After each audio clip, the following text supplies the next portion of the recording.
I was standing in the bank parking lot, staring at my phone screen, watching my account balance drop to 5% of what it used to be. Inside the building, my parents had just walked out with satisfied smiles. My sister Bryn stood beside them, practically glowing. They thought they had won. They thought they had taken everything I spent 10 years building. And honestly, part of me wanted to laugh right then and there. Because what they did not know was that the money they just took was not real. Well, it was real, but it was not everything. Not even close. Before we dive into how my own family tried to drain everything I built, let me ask you something. Where are you watching this from? Drop your location in the comments below.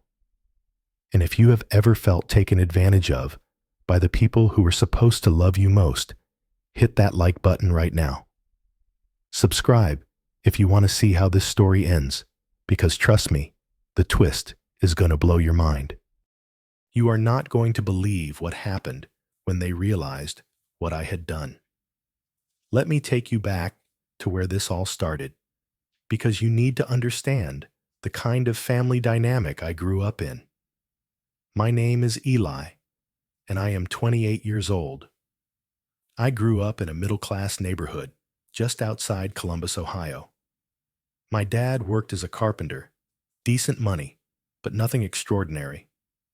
My mom was a part-time nurse at a local clinic. We were not rich, but we were not struggling either. We had enough. Then there was my sister Bryn. She is 3 years younger than me, 25 now. And from the moment she was born, the energy in our house shifted. I do not mean this in a bitter way, just stating facts. Bryn was the baby, the girl, the one who got the softer treatment. When she cried, everyone rushed. When I cried, I was told to toughen up. When she needed something for school, my parents bought it immediately. When I needed something, I was told to save my allowance. By the time I was in high school, the pattern was clear. Bryn got a car for her 16th birthday. I got a card that said, "Congratulations on getting your license," and my dad told me I could borrow his truck on weekends if I paid for gas. When college came around, my parents paid for her entire tuition at a state school. For me, they helped with the first semester and then said I needed to figure out the rest. So I did. I worked 2 jobs while taking a full course load in computer science. I delivered pizzas at night and worked as a tech support assistant on campus during the day. I am not saying this to sound like a victim. I am just giving you context. I learned early that if I wanted something, I had to get it myself. And honestly, that shaped me. I graduated at 22 with minimal debt because I hustled. I got a job at a startup in Columbus right out of college. The pay was not amazing at first, but I worked like crazy. I stayed late, came in on weekends, taught myself new programming languages on my own time. I was hungry. I wanted to prove something, maybe to my parents, maybe to myself. 3 years into that job, the company got acquired by a bigger tech firm. I had stock options that suddenly became worth real money. I walked away with $45,000. That was the foundation. I took a better job at a larger company in Cincinnati, and my salary jumped. I was making $78,000 a year by the time I was 25. I lived in a tiny 1-bedroom apartment, drove a used Honda Civic, packed my lunches, skipped the fancy vacations my coworkers took. Every month, I saved 40 to 50% of my income, sometimes more. By 28, I had $245,000 in savings, $250,000. It felt surreal every time I checked the balance. That money represented 10 years of sacrifice of missed trips, of saying no to things I wanted because I was building something. I had plans for that money. I wanted to buy a house, maybe start my own company one day, have security. That money was my future. Meanwhile, Bryn was living a completely different life. She went to college for marketing, but dropped out in her senior year. She said it was not for her. She tried selling stuff online for a while, then wanted to be an influencer, then got into some multi-level marketing thing, selling cosmetics. Nothing lasted more than a year. She bounced from idea to idea, and every time something did not work out, my parents were there to catch her. They paid her rent a few times, bought her a newer car when hers broke down, covered her credit card bills. 2 years ago, Bryn married Kyle. He worked in real estate, or at least he said he did. I met him a handful of times. He seemed fine, nothing special.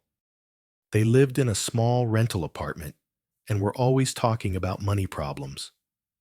My parents still helped them out regularly. I did not visit home much. I would text my parents every couple weeks, maybe see them on major holidays. We were not close, but we were not estranged either, just distant. Then 6 months ago, everything changed. My mom called and asked if I could come home for dinner that weekend. She said it had been too long, and they missed me. I figured why not, so I drove the 2 hours back to Columbus on a Saturday afternoon. When I walked into the house, I immediately felt something was off. Bryn and Kyle were already there, which was not unusual, but the atmosphere was weird. Everyone was smiling too much. My dad kept asking about my job, how much I was making now, if I was doing well. My mom asked if I had been saving money, if I was being smart with my finances.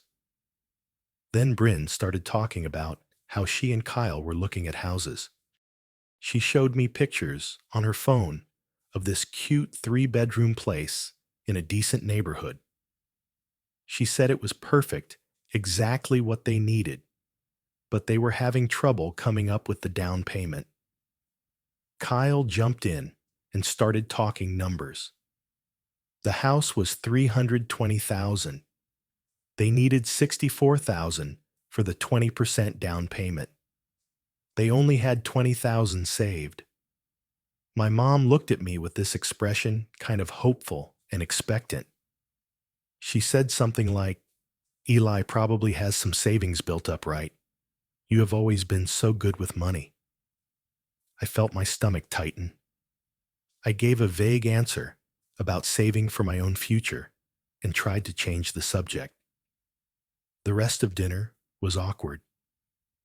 When I left that night, I had this uncomfortable feeling in my chest, like something bad was coming.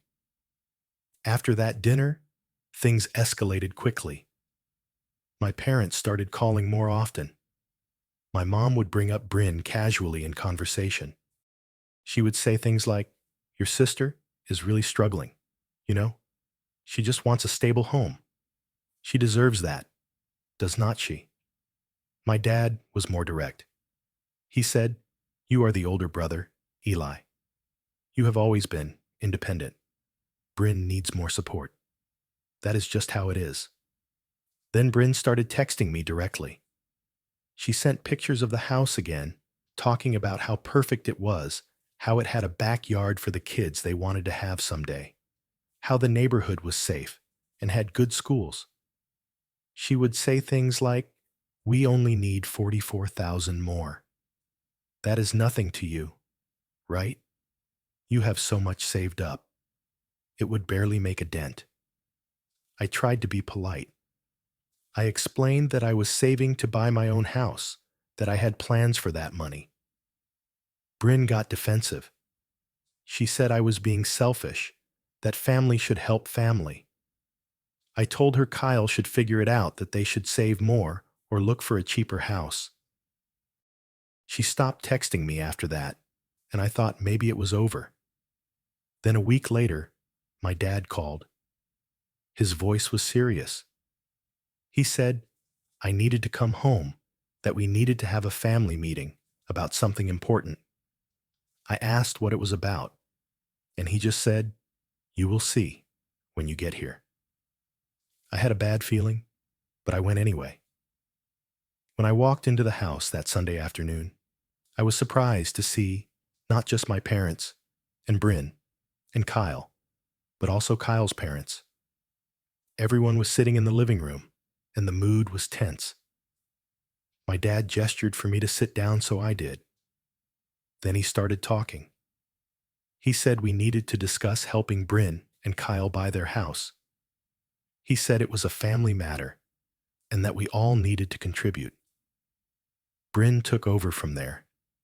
She pulled out paperwork, talked about the house in detail, the neighborhood, the price, the opportunity. She said if they did not make a decision this week, someone else would buy it.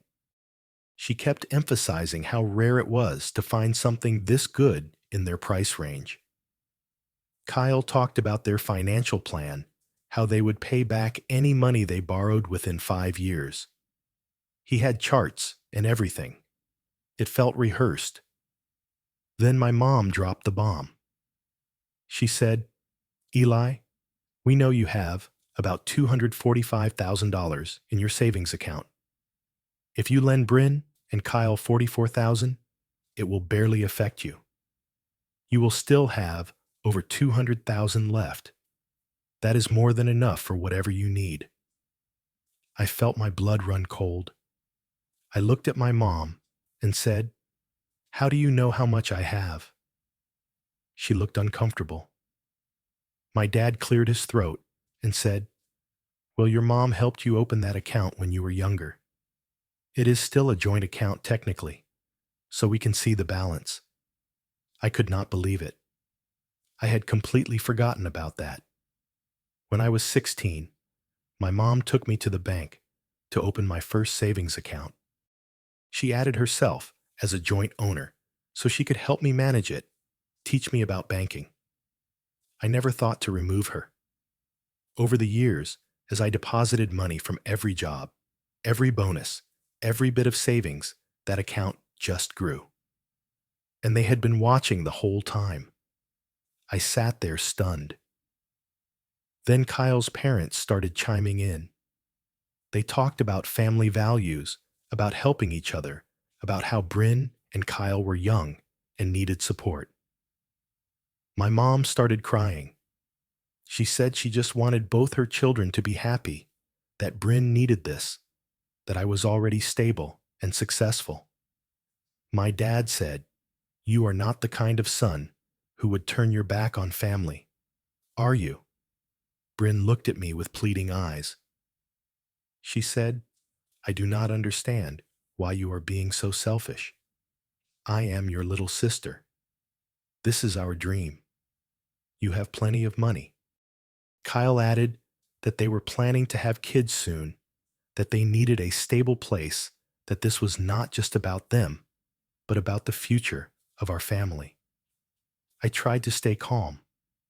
I explained that the money I saved was for my future, for my own house, maybe for starting a business. I said I had worked incredibly hard for it, and that it was not fair to expect me to give it up.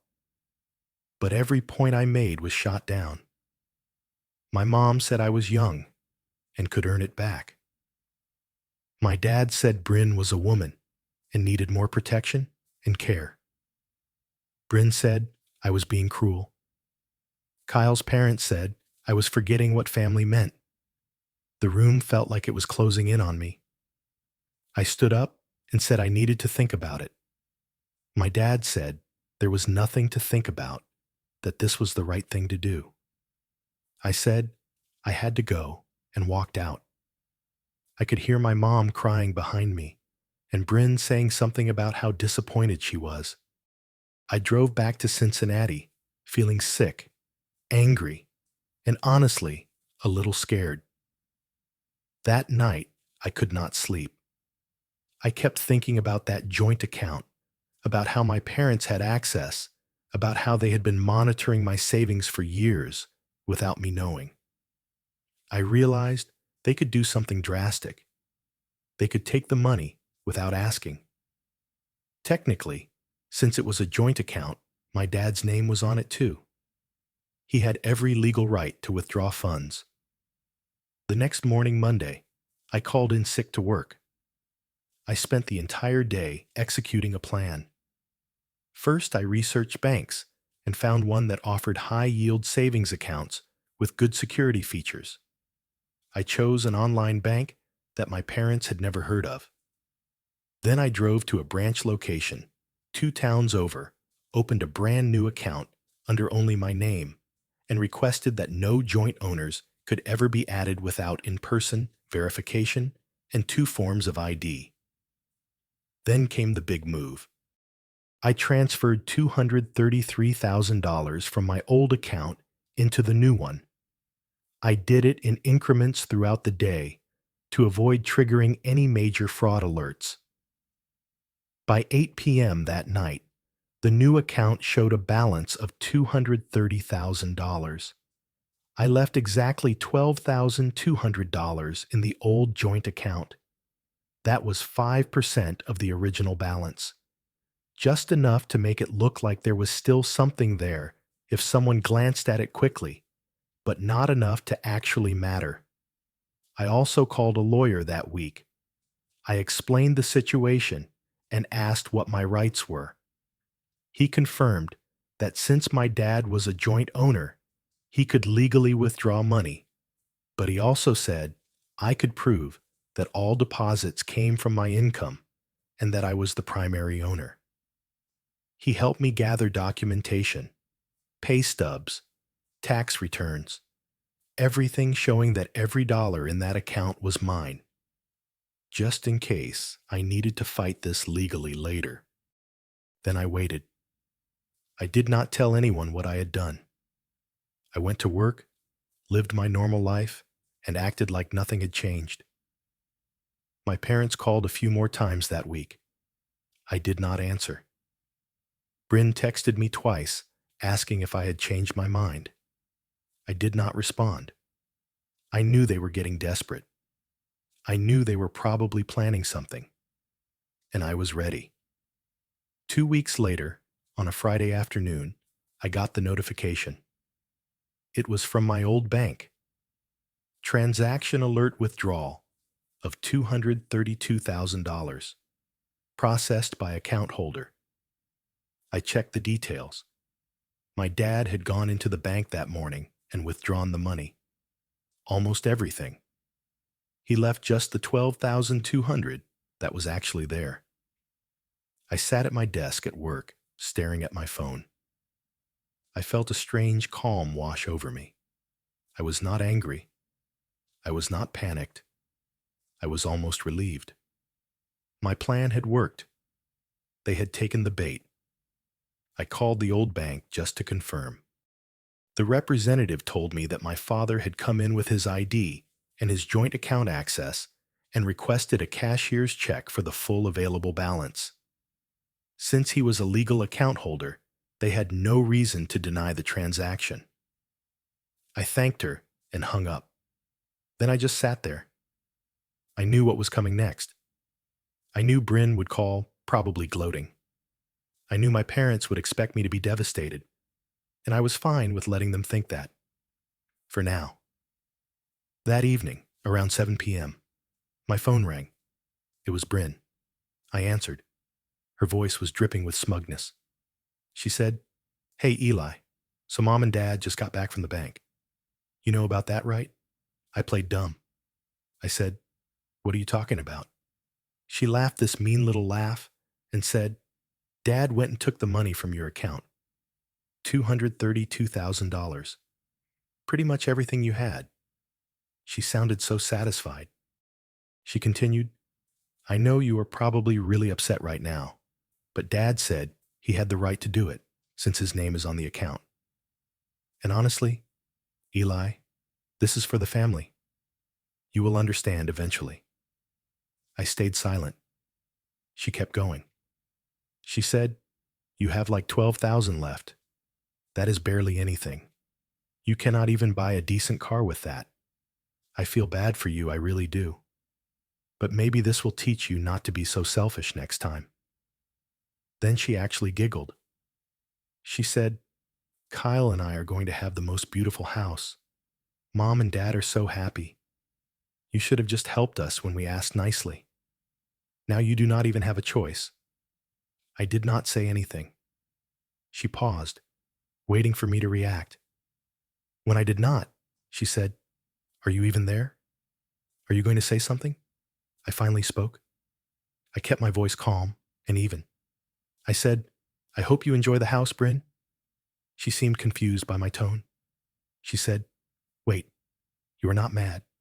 I said, "What is done is done." She hesitated, then said, "Well, okay, good. I am glad you are being mature about this. Do not bother coming home and making a scene, all right. Just accept it." I replied, "Sure," and hung up. I set my phone down and actually smiled. They had no idea. The next morning, Saturday, I got up early, got dressed, and drove back to Columbus. I arrived at my parents' house around 9 a.m. I could see Bryn's car in the driveway, along with Kyle's truck. I walked in without knocking. They were all in the kitchen having breakfast. The mood was light. They were talking about meeting with the real estate agent on Monday to finalize the purchase about paint colors and furniture. When I walked in, everyone went quiet. My mom looked guilty. She said, "Eli, honey, we were going to call you." I did not let her finish.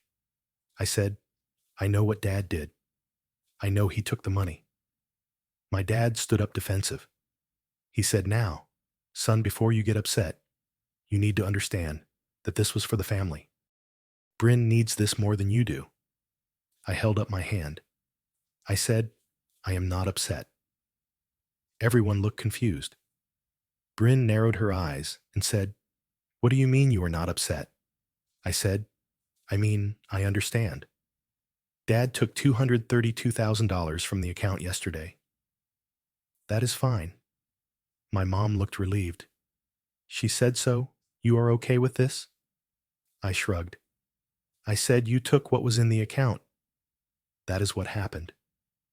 Bryn was staring at me suspiciously. She said, "Why are you being so calm? You should be losing your mind right now." I looked at her and said, "Why would I lose my mind?" Kyle jumped in. He said, "Because you just lost everything. You are broke now." I pulled out my phone. I opened the app for my new bank. I turned the screen so everyone could see it clearly. The balance read $230,000. I said, "This is my actual savings account. I opened it 3 weeks ago and transferred all my real money into it. What Dad took yesterday was 5% of an old account I do not use anymore." The room went dead silent.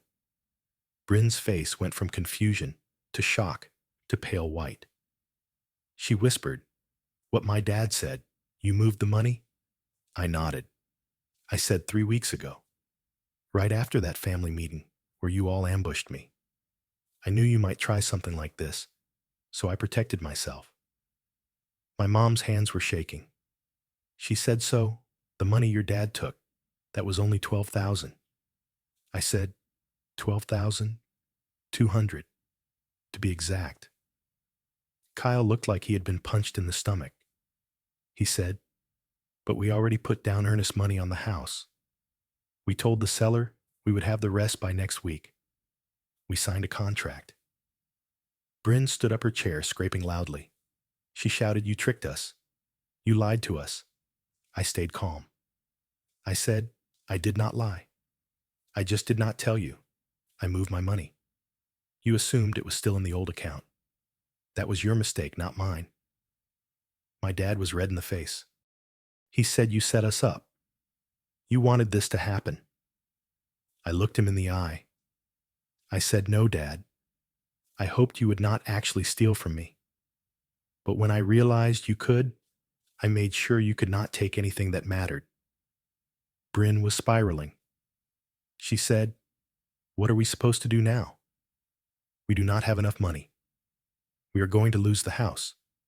We will lose our deposit."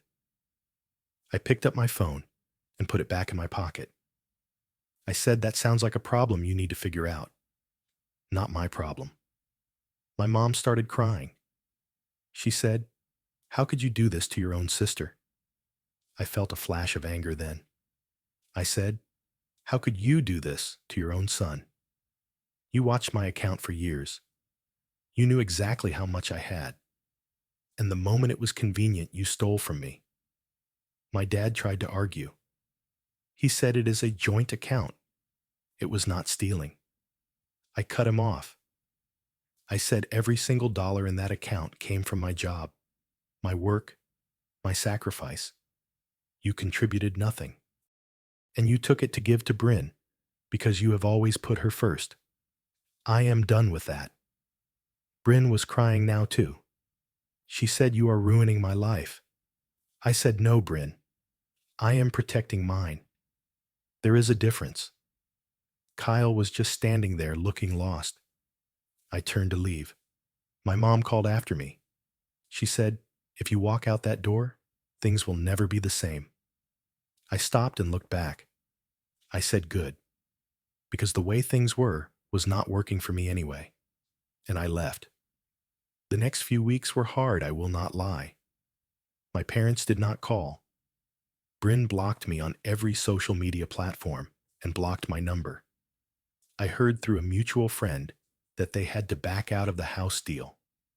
They lost the earnest money they had put down, about $3,000. My parents ended up having to give back the $12,200 they had taken from my old account, because legally, since I was the primary depositor, it was still my money. I closed that old joint account the day I got the money back. For a while, I felt pretty alone. I had cut ties with my family, the only family I had. I questioned whether I had done the right thing. But then I would remember Bryn's voice on the phone mocking me, laughing about how I had nothing left. I would remember my dad walking into that bank and taking my money without a second thought. And I knew I had made the right choice. Work became my focus. I threw myself into a new project at the company, leading a team to develop a security feature for our software. I worked long hours, but it felt good. It felt productive. 3 months after everything went down, I got promoted to senior engineer. My salary jumped to $96,000 a year. The promotion came with a bonus $15,000. I put it all into my savings. Around that same time, I went to a company networking event. I did not usually go to those things, but my boss encouraged me. That is where I met Laura. She was a project manager at a partner company. We started talking about work, then about life. She was smart, funny, easy to talk to. We went out for coffee the next week, then dinner. Then we just kept seeing each other. Laura was different from anyone I had dated before. She was independent, had her own career, her own goals. She did not need me to take care of her. We were partners. I told her about what happened with my family after we had been dating for 2 months. I was nervous about how she would react. She listened to the whole story, and when I finished, she just said, "You did what you had to do. That is strength, not selfishness." A year after everything happened, I bought a house. It was a small, 2-bedroom place in a quiet neighborhood outside Cincinnati. It had a backyard, a garage, good bones. It cost me $185,000. I put down 40%, used some of my savings. The mortgage payment was less than what I had been paying in rent. It was mine. I had bought it with money. I earned money. I protected money that no one could take from me. Laura moved in with me 6 months after I bought the place. We talked about getting married someday, but we were not in a rush. We were building something together, something stable and healthy. I had not spoken to my parents or Bryn in over a year. I did not miss the drama. I did not miss feeling guilty for having my own life. Sometimes I think about them. I wonder if Bryn ever got her house. I wonder if my parents regret what they did. But mostly, I do not think about it. I think about the life I am building, the peace I feel when I come home, the person I am becoming, without the weight of their expectations. I learned something important through all of this. Loving your family does not mean letting them destroy what you built. It does not mean sacrificing your future because they did not plan theirs.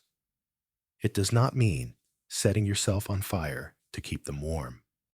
Sometimes, the most loving thing you can do is protect yourself. Protect your boundaries. Protect what you worked for. They taught me that blood does not entitle anyone to your hard work. Being related does not give someone the right to take from you. And sometimes the people who are supposed to love you the most are the ones who will hurt you the deepest if you let them. I do not hate my parents. I do not hate Bryn. But I also do not regret what I did. I saved myself. And in doing that, maybe I taught them a lesson too. Maybe they learned that you cannot just take from people and expect no consequences. Maybe they learned that I was not the kid they could push around anymore. Maybe they learned nothing. Either way, it does not matter. Because I am free now.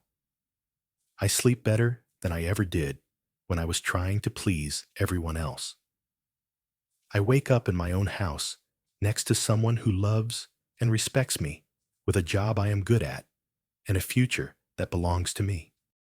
That is worth more than any approval from people who never really saw me anyway. So yeah, my parents spent 95% of what they thought were my savings on my sister's house. And when I found out, I laughed. Because the joke was on them. They played themselves. And I got to walk away with everything that actually mattered. Now I want to hear from you. Have you ever had to set boundaries with family members who expected too much from you? Have you ever had to choose between keeping the peace and protecting yourself? Drop your thoughts in the comments below. I read every single one. And if this story resonated with you, hit that like button. Subscribe to this channel if you want more real-life stories about standing up for yourself. Share this with someone who needs to hear it. Maybe they are going through something similar and need to know they are not alone. Thank you for listening to my story. I know it was not easy, and I know some of you might think I was too harsh, but I hope you understand why I did what I did. Life is too short to let people drain you, even if they are family. Especially if they are family. Take care of yourselves out there. Set your boundaries. Protect your peace. And remember, you do not owe anyone your future just because they are related to you. Until next time.